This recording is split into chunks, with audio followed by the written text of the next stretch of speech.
Hi Aries, and welcome to the Shiny Soul Cafe's monthly astrology insights for July 2022. I'm your astrologer Dorothy Taylor, and I have a few important aspects and important astrological insights to share with you. First of all, the full moon this month is going to be on July 10th, and it's going to occur between your 4th and 10th house. Here's your sign Aries, and right now you have Jupiter, Chiron, and Jupiter, Chiron, and Mars here.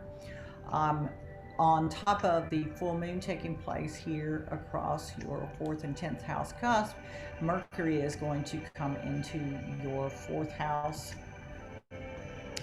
on July 5th, so pretty quickly after the month begins. And then Venus will come into the 4th house on July 17th. Mercury is going to zoom through here and move into Leo before the month is out. Mercury will enter Leo on the 18th. The Sun will enter Leo on the 22nd. So the last week of this month, you can expect an uptick in creative expression. Mars is going to enter Taurus also on July 5th. Did I say that already? Probably. No, that was Mercury. So on the 5th, both Mercury and Mars are going to change signs. We still have Saturn here in the 11th house in Aquarius, and we still have Pluto here in the 10th. And Chiron, of course, is in Aries, and Jupiter is currently in Aries, but is getting ready to retrograde at the end of the month and will retrograde back into Pisces, your 12th house, so you'll get a second run of Jupiter energy later in the year. But right now, there was this kind of once in a 12-year cycle experience with, and maybe not, maybe it was less than that, but once in a 12-year cycle where Mars and Jupiter were both in Aries.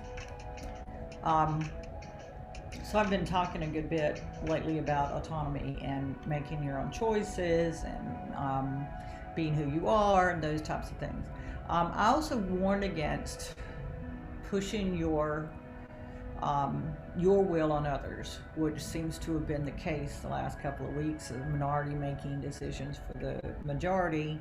But of course, that's the way it always is, since the Supreme Court is such a small group and they make choices for a larger group, or even a subset larger group.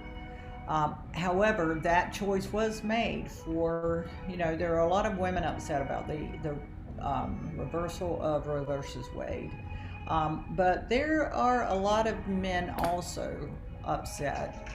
And the reason that it's so upsetting to both is because it really does take away not only women's choices, but it takes away men's choices too. There are a lot of men that are going to be held responsible for children that they never intended to bring into the world, and so it's going to the decision is going to affect males as well, not as much as females, but certainly affect males.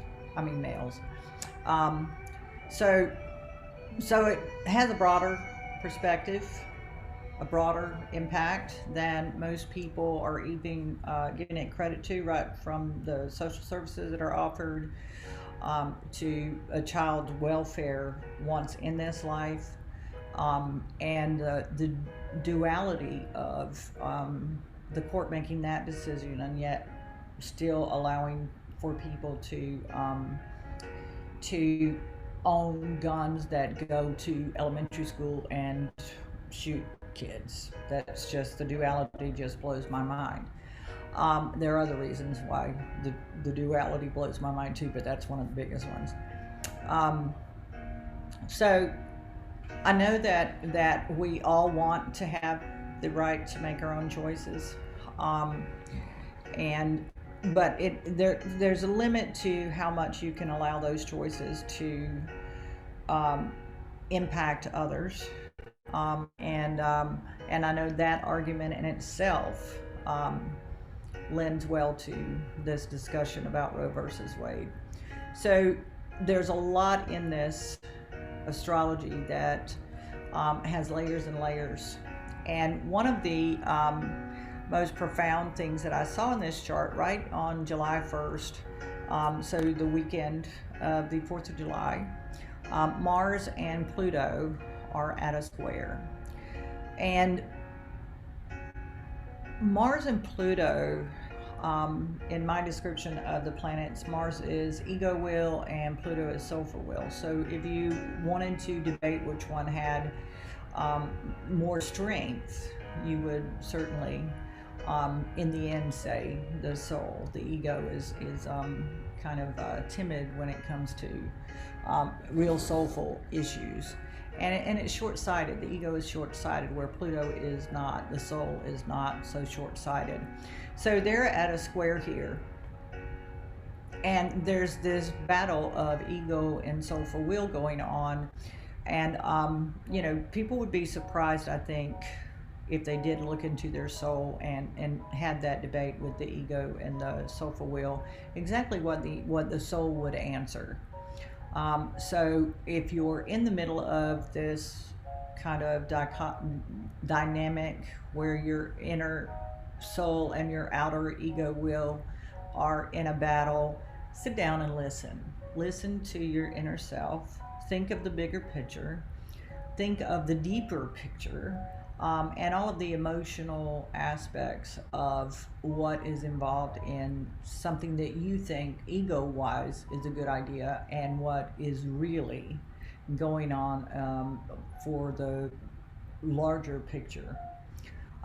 Certainly guard still against pushing your will on others, because with this type of dynamic, it is very easy to run into an authority figure that's more powerful than you are. There's a lot to say about this kind of transformational energy, and that's what this is the ego and the soulful will integrating, becoming more aligned as one, but that takes a creative working out. There's a creative resolution. You cannot force the soul to do what you're bidding, and the soul has patience. It'll just wait until your ego gives up. So there's that little bit, and then there's this whole dynamic with the family environment, the public environment, the family environment, the mother, the home, that type of thing. And that is also at a square to this energy.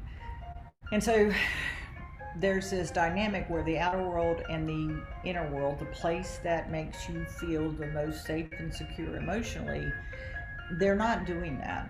And it's kind of hard for us to exist when that doesn't happen. This is where the individual meets the outer world. This is where the individual meets their deep emotional stability.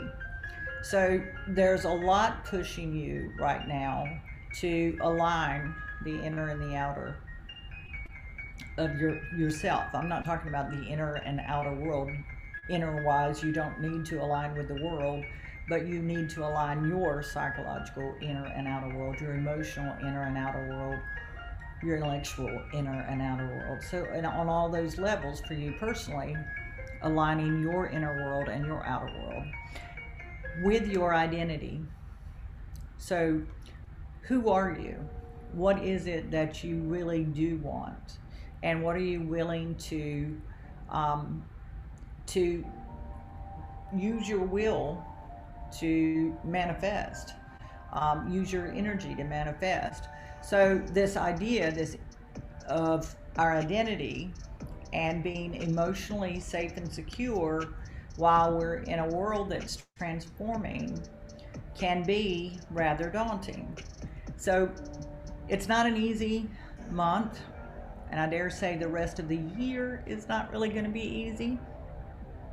But I am here to tell you that there is a way, and it has to do with starting with yourself and working on that inner emotional awareness, and aligning that with your identity, and who you portray yourself to be. Aries is known as the warrior of the zodiac. Jupiter and Mars have been pushing that agenda, and so there are things you're willing to go to bat for. But there, you need to have a certain amount of emotional safety and security to do that. This fourth house area is where we all move from. So if you were to think of your feet as planted, giving you solid grounding, solid emotional grounding, and then imagine acting from there, that's what this is about. So the full moon taking place between this house, and it'll be at 21 Capricorn, is pretty close to Pluto. And so I would imagine this full moon will have, I actually, when I thought about this, I thought about it having the impact of similar to an eclipse. Pluto is that powerful, and so that full moon taking place near Pluto, I think, is going to be one of the things that we remember for some time to come. That won't happen until July 10th, so we should be through the 4th of July weekend. And on, there are many alignments that are happening this month that will have impacts on us going forward. So that is it, Aries.